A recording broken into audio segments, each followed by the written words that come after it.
आजादी नहीं होती है इतनी आसान, आजादी नहीं होती है इतनी आसान। इस आजादी के लिए न जाने कितने महानायकों ने कुर्बान की है अपनी जान। जय हिंद कैडेट्स, आज हम डिस्कस करेंगे अपना टॉपिक फ्रीडम स्ट्रगल।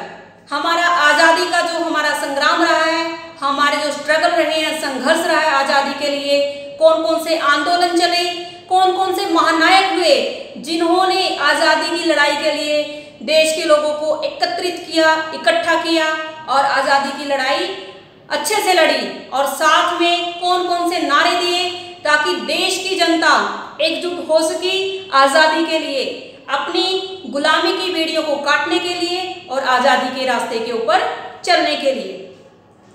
कैडेट्स देखिए, हमारे यहाँ क्या हुआ कि ईस्ट इंडिया कंपनी व्यापार के पर्पज से आई, ट्रेड के लिए आई, ट्रेड पर्पज से ईस्ट इंडिया कंपनी आई और ट्रेड स्टार्ट किया। धीरे धीरे उन्होंने यहाँ पे अपना इन्वॉल्वमेंट काफ़ी ज़्यादा इंटरफेयर करना स्टार्ट कर दिया यहाँ की राजनीति में। ईस्ट इंडिया कंपनी ने स्टार्टिंग में तो कॉमन जो लोग थे हमारे यहाँ के, जो जनता थी, उनका शोषण स्टार्ट किया। कैसे उनको प्रभावित किया अपनी चीज़ों से कि वो सारे के सारे शोषित हुए। उन्होंने यहाँ से कच्चा माल कम दामों पे खरीदा और बाहर अपने यहाँ से बना हुआ तैयार माल महंगे दामों पर लाकर बेचा। इससे जनता गरीब होती चली गई और वो इनकी जमीनों को हड़पने हथियाने लगे। हमारा देश छोटे छोटे राज्य, रजवाड़ों, रियासतों में बटा हुआ रहा स्टार्टिंग से, और इनके आपस में कुछ ना कुछ क्लैशिंग झगड़े चलते रहते थे, तो एक दूसरे को ज़्यादा सपोर्ट भी नहीं करते थे। इसी चीज़ का फायदा ईस्ट इंडिया कंपनी ने उठाया और यहाँ की राजनीति में इंटरफेयर करना स्टार्ट किया। उन्होंने क्या किया, एक लैप्स की नीति भी बनाई, एक लैप्स का जो पॉलिसी है वो रेडी किया। लेफ्ट पॉलिसी के अकॉर्डिंग जितने भी राजा, रजवाड़े, रियासतें थी, उनके जो शासक थे, यदि वो जिनका उत्तराधिकारी नहीं होता, यानी कोई उनका पुत्र नहीं होता या कोई उत्तराधिकारी नहीं होता था, तो वो उनके राज्य को अपनी ईस्ट इंडिया में मिला लेते थे, विलय कर लेते थे, उसको लैप्स कर लेते थे। फिर क्या हुआ कि देखो, जो कॉमन मैन थे, जनता थी, वो अपने अंदर, उनके अंदर आज़ादी की आग तो सुलगती थी, लेकिन सुनने वाला कोई होता नहीं था या एकजुट होने की हिम्मत नहीं थी। लेकिन जब वही बात राजा, रजवाड़ों या रियासत के लोगों के ऊपर आई, तो उन्होंने इस चीज़ का विरोध करना स्टार्ट किया, क्योंकि लैप्स की नीति के अकॉर्डिंग दत्तक पुत्र को भी गद्दी का वारिस नहीं माना गया कि कोई उनके राज्य को संभाले। तो जब ये राजा रजवाड़े के आपस में इकट्ठे हुए, इन्होंने डिसाइड किया कि अब हम ये इनकी नीति को नहीं मानेंगे। सिर्फ यहाँ पर ये ट्रेड करने आए थे और यहाँ का इंटरफेरेंस इनका ज़्यादा बढ़ गया यहाँ की राजनीति में। इसी बीच कुछ ना कुछ हर जगह छोटे मोटे ग्रुप बनने लगे थे, अदर पीपल्स के भी, या हमारे जो सैनिक, खासतौर पे सैनिक। ईस्ट इंडिया कंपनी ने क्या किया, यहीं के लोगों को, भारत के लोगों से अपनी एक सेना इकट्ठी की थी। कहीं भी उनको अपनी सुरक्षा के लिए या कहीं अटैक करने के लिए उनको फोर्स तो चाहिए। अब सारी फोर्स ब्रिटेन से तो आने से रही, तो उन्होंने क्या किया, यहीं के लोगों को अपनी फोर्स में भर्ती किया। तो उन्होंने उनकी धार्मिक भावना को भड़काने का काम किया। अब 1856 के आसपास क्या हुआ कि उन्होंने 1856-57 में एक कारतूस बनाए, नए कारतूस में जो राइफल के अंदर बारूद भरा जाता है, गोली भरी जाती है, उस कारतूस के ऊपर, बुलेट के ऊपर उन्होंने गाय और सूअर की चर्बी चढ़ा दी। अब गाय और सूअर की चर्बी चढ़ाने से जो वहाँ के जो सैनिक थे वो भड़क गए, क्योंकि उनकी धार्मिक भावनाएं आहत हुई। तो उन्होंने इसका विरोध किया, क्योंकि मुंह से छीलकर उसको, जो गाय और सूअर की चर्बी थी, उसको कारतूस के ऊपर से मुंह से छीलकर तब उसको राइफल में भरा जाता था।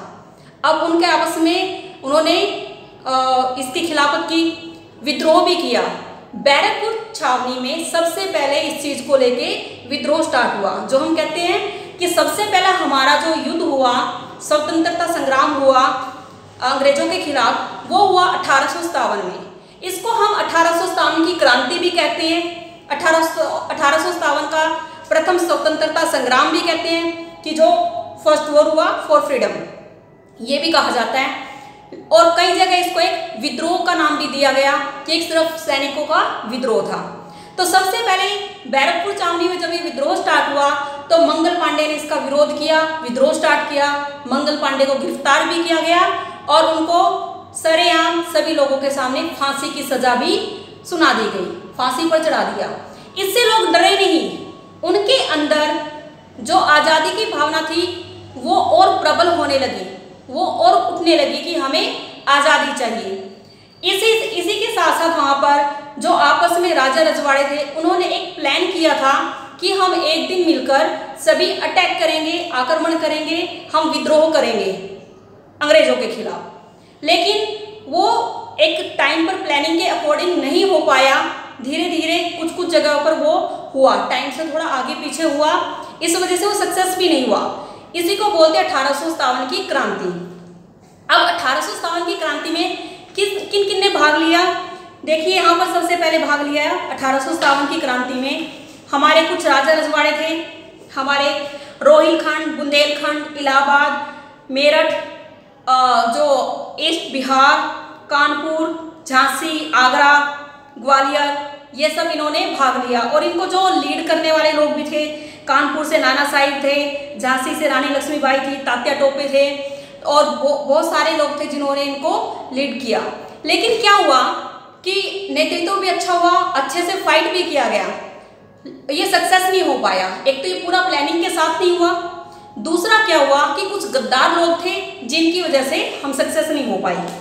तो हमारा सबसे पहले आता था फ्रीडम स्ट्रगल में फर्स्ट वॉर फॉर इंडिपेंडेंस 1857, 1857 में प्रथम युद्ध स्वतंत्रता के लिए।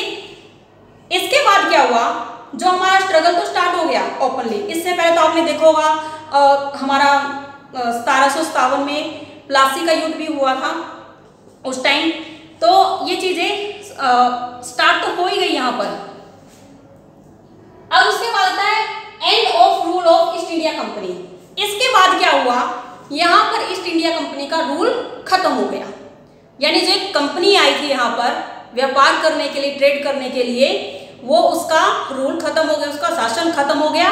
डायरेक्ट ये भारत किसके अंदर आ गया, विक्टोरिया महारानी के अंदर आ गया। यानी ये ब्रिटेन साम्राज्य था उसके अंदर भारत भी एक उपनिवेश बन के चला गया, उसके अंदर आ गया ये। और यहाँ पर किनका शासन लागू हो गया, महारानी विक्टोरिया का। अब यहाँ पर जो कंडीशन थी वो थोड़ी क्रिटिकल हो गई थी।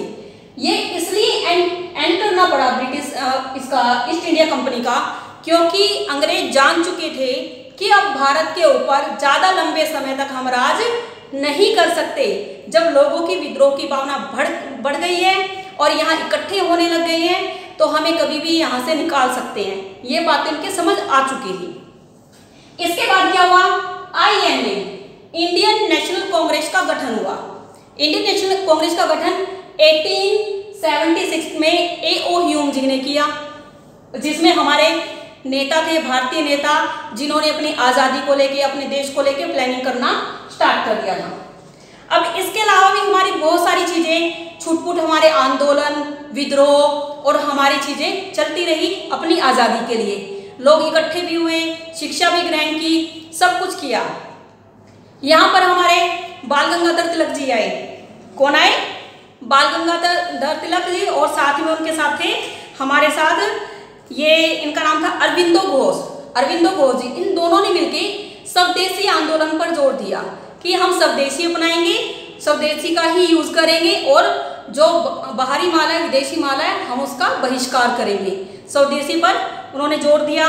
इसके बाद बंगाल का विभाजन हुआ, जिसका बंग भंग के नाम से आंदोलन स्टार्ट हुआ और बाद में उसको वापस भी लेना पड़ा। इसमें क्या हुआ कि बंग भंग आंदोलन के बाद बंगाल का जो विभाजन हुआ था दोबारा उसको वापस ले लिया गया। दादा भाई नारोजी ने स्वराज का नारा दिया कि हमें क्या चाहिए, स्वराज, स्वराज चाहिए, स्वराज का नारा दिया। फिर मार्ले मिंटो ने कुछ, मार्ले मिंटो की तरफ जो सुझाव आए कुछ वो उसमें दिए गए, लेकिन वो भी मान्य नहीं हुए। ये सब चीज़ें चलती रही बहुत सारी। किंग जॉर्ज V ने ये डिसीजन लिया था बंगाल के विभाजन का, और साथ में उन्होंने जो भारत की राजधानी पहले कोलकाता में होती थी उनको कहाँ शिफ्ट कर दिया, दिल्ली में। तो ये दो चीज़ें चेंज हुई। जो सबसे बड़ा रीजन रहा, एक एक्ट आया, कौन सा एक्ट आया था ये? इनको बोलते हैं जो 1999 में आया था ये एक्ट हमारा। इसमें किसी भी भारतीय को बिना किसी जुर्म के, बिना किसी एक्सप्लेनेशन के गिरफ्तार करके जेल में डाल दिया जा सकता था। जब ये एक्ट आया तो इसके विरोध में लोग इकट्ठे होने स्टार्ट हो गए। तो जब इस एक्ट का विरोध किया गया और साथ में कुछ प्लानिंग चल रही थी आज़ादी को लेकर, बैसाखी के दिन 1999 में जलियांवाला बाग में बहुत सारे लोग इकट्ठे हुए। जलियांवाला बाग हत्याकांड आप लोगों ने सुना होगा और ये रोंगटे खड़े करने वाला हत्याकांड था। यहाँ पर जब सभी लोग इकट्ठे हो गए तो जनरल डायर ने गेट बंद करवा के अंधाधुंध फायरिंग करवाई। वहाँ पर जितने बच्चे, बूढ़े, जवान और जो भी थे सब मारे गए। तो जब ये हत्याकांड हुआ इसके बाद पूरे देश में एक लहर दौड़ गई आज़ादी की और एक आग की तरह फैली ये खबर, जिसमें जगह जगह विद्रोह होने लगे और लोग इकट्ठे हुए कि ये इतना बड़ा नरसंहार यहाँ पे हुआ, तो सब उसके खिलाफ हो गए। तो इसके बाद क्या हुआ? नॉन कोऑपरेशन असहयोग आंदोलन चलाया महात्मा गांधी जी के नेतृत्व में। क्या चलाया? असहयोग आंदोलन 1920 से 1922 चलाया गया। फिर उसके बाद सविनय अवज्ञा आंदोलन चलाया गया, ये भी महात्मा गांधी जी ने चलाया। ये दिसंबर 1920 में स्टार्ट हुआ। फिर इसके बाद ये सविनय अवज्ञा आंदोलन के तुरंत बाद ही क्या हुआ कि जो हमारी इंडियन नेशनल कांग्रेस थी, उन्होंने क्या कांग्रेस के अधिवेशन में 26 जनवरी 1930 को स्वतंत्रता दिवस मनाने का फैसला किया। लेकिन अंग्रेजों ने क्या किया, इसकी जैसे उनको भनक लगी, उन्होंने इस दिन से पहले ही जितने हमारे नेता थे उनको पकड़ के जेल में डाल दिया। तो उन्होंने पूरी कोशिश की इस चीज को दबाने की। फिर इसके बाद भारत छोड़ो आंदोलन स्टार्ट हुआ अगस्त 1942 में। अगस्त 1942 में क्या हुआ? 1942 में भारत छोड़ो आंदोलन चलाया गया, अंग्रेजों भारत छोड़ो। फिर इसी बीच INA का गठन हुआ। INA आप जानते हैं, नेताजी सुभाष चंद्र बोस ने इंडियन नेशनल आर्मी का गठन किया लड़ने के लिए, आजादी पाने के लिए। इसी के साथ फिर 1946 में जब द्वितीय विश्व युद्ध पूरी तरह समाप्त हो गया, खत्म हो गया, तो 1946 में ब्रिटेन की तरफ से मैसेज आया कि हमें अपनी संवैधानिक सभा का गठन करना चाहिए, जो सभा आज़ाद हिंदुस्तान के लिए, आज़ाद भारत के लिए अपने संविधान का निर्माण कर सके। जब ये आया उसके बाद हमारी संविधान सभा का गठन हुआ और फिर उसके बाद जब आज़ादी हुई तब उस टाइम पे लॉर्ड माउंटबेटन ने क्या किया, उन्होंने कहा कि भारत की आज़ादी है, विजय है, लेकिन उसके लिए एक शर्त है कि इसमें भारत के 2 टुकड़े हो जाएंगे, भारत और पाकिस्तान धर्म के आधार पर। पाकिस्तान इस्लामिक होगा, मोहम्मडन्स के लिए होगा, और भारत हिंदुस्तान हिंदू के लिए होगा। ये बहुत बड़ी दुख भरी दास्तान थी। नेता नहीं चाहते थे, बहुत सारे लोग भारत का विभाजन नहीं चाहते थे, लेकिन ये हमें 15 अगस्त 1947 को आज़ादी भी मिली और हमारे देश का बंटवारा भी हुआ। इस देश के 2 टुकड़े हो गए, भारत और पाकिस्तान। तो हमारी आज़ादी का दिन यानी 15 अगस्त 1947 को हम आज़ाद हुए। इतना सारा हम लोगों ने स्ट्रगल किया। अब आते हैं, स्ट्रगल हमने किया तो लोग तो पहले भी आज़ादी चाहते थे। देखिए, लोगों को एक इकट्ठा करने के लिए, उनके अंदर जोश भरने के लिए एक अच्छा लीडर भी चाहिए। तो वहाँ पर क्या किया, हमारे बहुत सारे लीडर हुए जिन्होंने लोगों को इकट्ठा किया आज़ादी के लिए, स्वतंत्रता संघर्ष के लिए उनको इकट्ठा किया। हमारे कुछ यहाँ पर मैं आपको नाम बता रही हूँ, बहुत सारे नाम ऐसे हैं जो हमारी किताबों में लिखे हुए हैं। कभी हम उनकी जब कहानियाँ पढ़ते हैं, अब जब हम उनकी बारे में पढ़ते हैं तब हमें उनके बारे में याद आता है। हमारे शहीद पूरे देश में से थे जिन्होंने अपनी शहादत दी और हमें आज़ादी दिलवाई।